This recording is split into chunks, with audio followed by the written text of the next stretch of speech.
Você está no canal Enigma e História. E hoje vamos desvendar um dos segredos mais sombrios e calculistas do exército mais famoso do mundo antigo.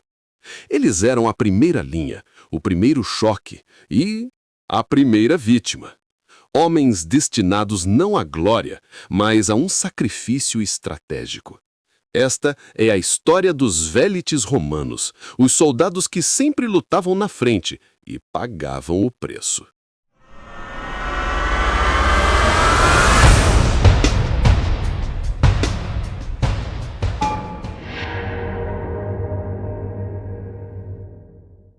No século III a.C., Roma não era o império invencível que conhecemos.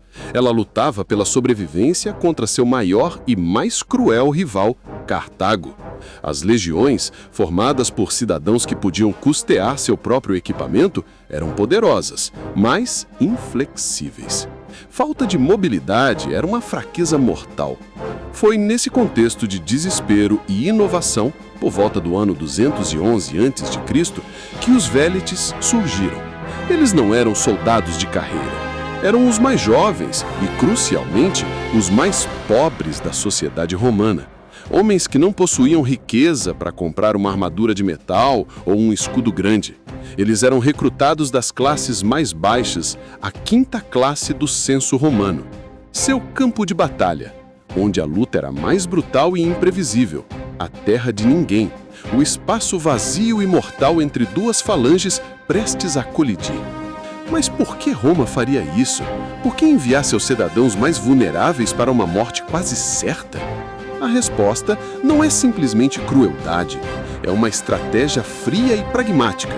Os vélites eram uma solução barata e eficaz para um problema tático. Sua missão era clara: perturbar. Avançavam antes do grosso das legiões para lançar uma saraivada de dardos leves contra as linhas inimigas. O objetivo não era causar baixas massivas, mas quebrar a formação adversária. Semear o caos, ferir os soldados antes do combate corpo a corpo, desestabilizar os temidos elefantes de guerra de Aníbal. Eles eram a isca, o elemento de surpresa que tornava a investida principal da legião ainda mais devastadora.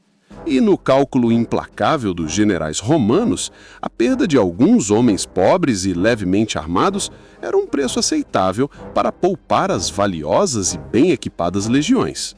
E como funcionava na prática esse sacrifício? O equipamento de um vélite era a definição de leve e mortal. Eles carregavam um feixe de até 7 dardos finos, o verutum, com cerca de 1,20 m de comprimento.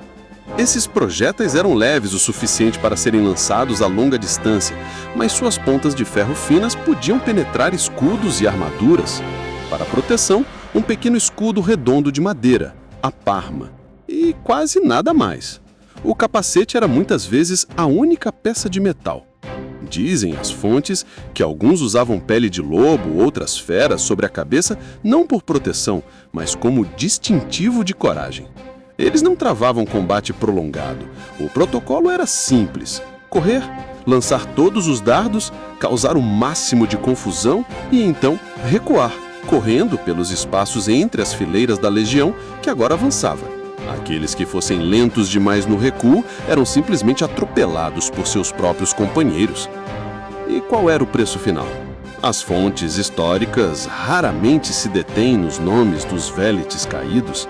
Eles eram números, estatísticas na contabilidade da guerra. Sua taxa de mortalidade era desproporcionalmente alta. Eles absorviam a carga inicial da cavalaria inimiga, as flechas, os primeiros e mais violentos embates. Enquanto um legionário pesado estava protegido por uma muralha de escudos, o vélite estava exposto. Mas havia uma recompensa, um fio de esperança, a oportunidade. Servir como vélite era um caminho para a ascensão social. Após um tempo de serviço, alguns conseguiam riqueza suficiente no saque ou eram promovidos para as fileiras dos Hastati, a primeira linha da legião pesada. Para uns poucos sortudos, o sacrifício na linha de frente era o bilhete para deixar a pobreza para trás. Mas para a maioria, era um epitáfio anônimo escrito com dardos no campo de batalha. Então, o que aconteceu com eles? Por Porque essa peça fundamental do exército republicano simplesmente desapareceu.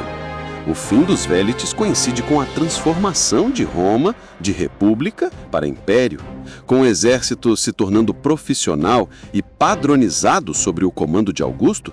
Não havia mais espaço para unidades de recrutamento baseado na riqueza. A função de tropas leves foi sendo gradualmente assumida por auxiliares especializados, recrutados nas províncias do império. Mas o enigma que fica é: os Vélites foram uma brilhante adaptação tática ou uma prática desumana e descartável? Eles foram heróis anônimos que garantiram a vitória de Roma ou apenas uma carne de canhão necessária? A resposta talvez esteja num lugar sombrio no meio dessas duas ideias. Sua história é um lembrete perturbador de que por trás da glória e da grandiosidade de Roma existia um cálculo frio que colocava um preço muito específico na vida de seus cidadãos. Os Vélites sumiram dos livros de história, mas sua lição permanece. Eles nos fazem questionar até que ponto a estratégia justifica o sacrifício. Quem são os anônimos que carregam o peso dos impérios em seus ombros? E você, o que acha? Eles foram heróis esquecidos ou apenas números numa estratégia cruel? Deixe sua opinião nos comentários. Conte se conhecia a história dos Vélites e qual outro enigma da história você gostaria que desvendássemos aqui no canal. Obrigado por estar conosco. Esse é o canal Enigma e História.